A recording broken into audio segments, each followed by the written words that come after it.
if anybody has been to a prior lecture and left a scar, we trust you to pick it up. Otherwise, we'll wait for the next board meeting, the next lecture series to see who left it here. Tonight, we're going to be talking about 150 years of Methodist and Baptist. And we have Dr. Hodkin, Betty Dexter, and Betty Young helping with this.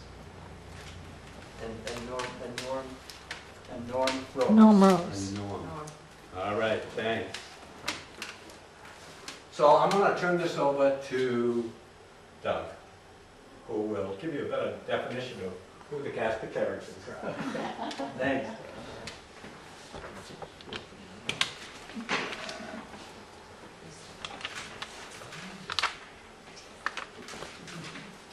Well, thank you. Good evening. Betty Dexter asked me to go first, so I will. Who will give you a better definition of who the cast of characters are. Thanks.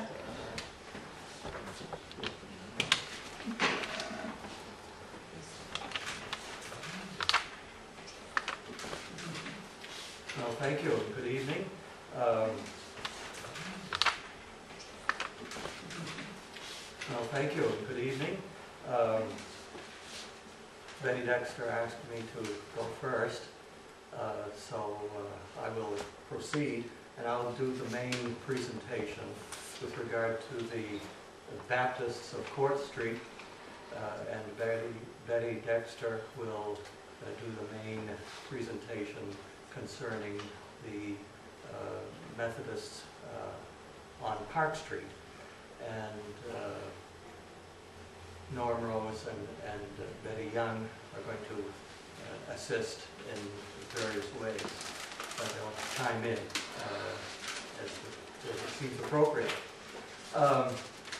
My talk, and I welcome you all here to the Enniscorthy Historical Society.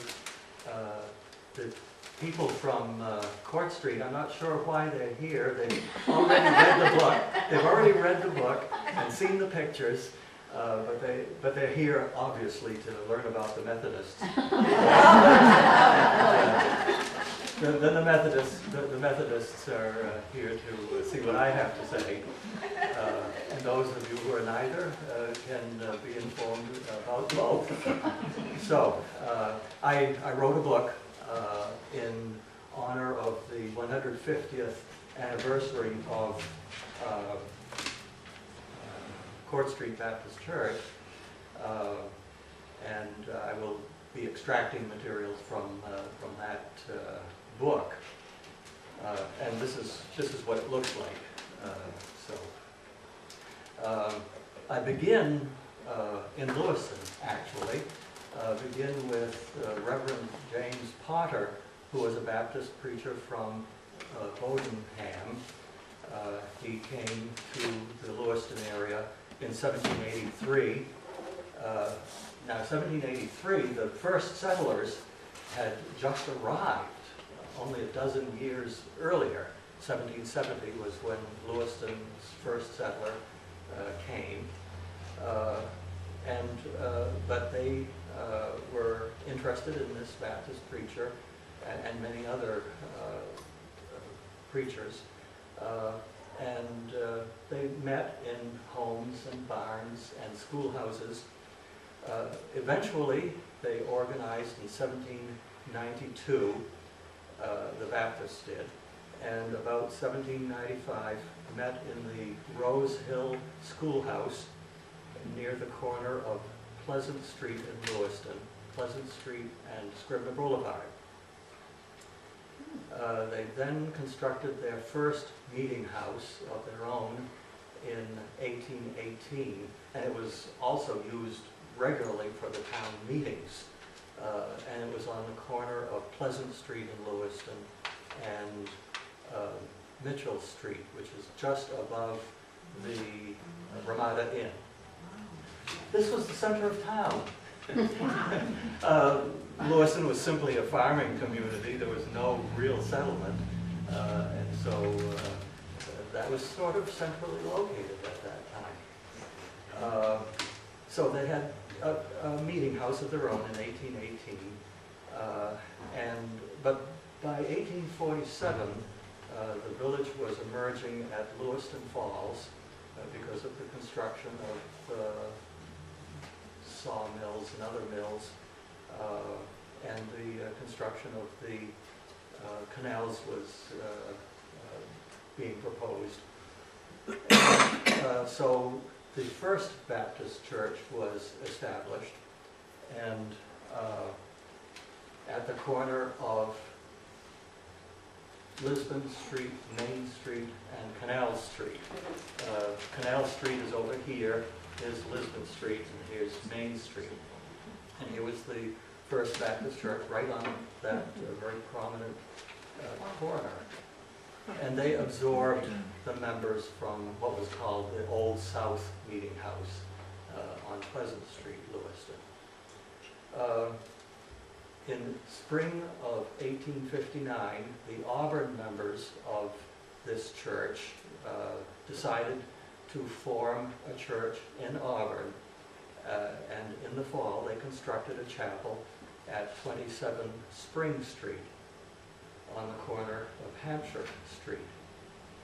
The church was formally organized June 14th, 1860 as the Spring Street Baptist Church.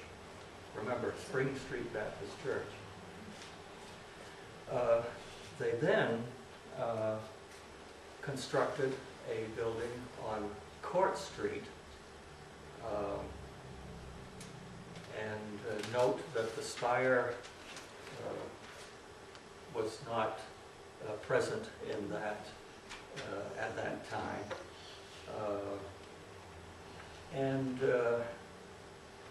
Interestingly, the church, although it was on Court Street, clung to their old name, Spring Street Baptist Church, for another 25 years. Obviously, they didn't want to change their identity.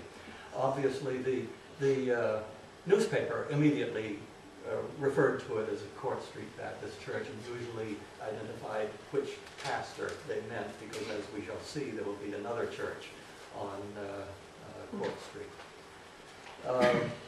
The Reverend George Pendleton Matthews, 1866 to 1875, was the pastor when the main church was constructed.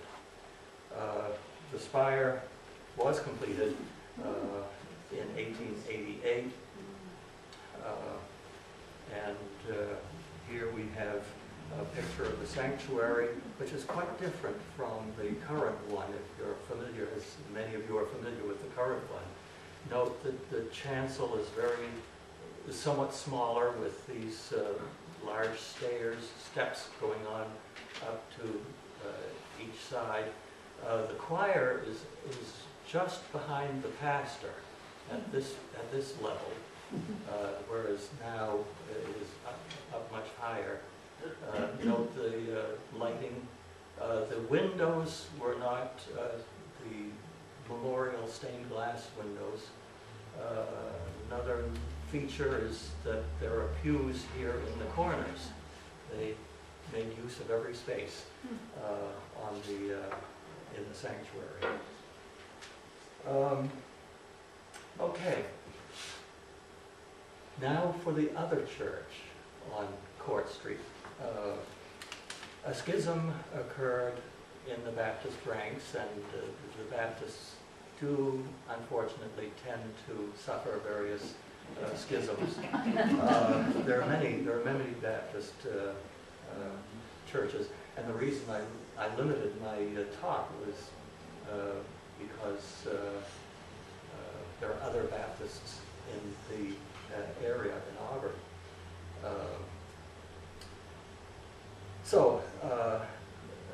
Reverend Benjamin Randall of New Hampshire rejected the predominant Calvinist doctrine that God determines all things, including the individual's chances of salvation. Randall believed that God doesn't control human beings' choices, and he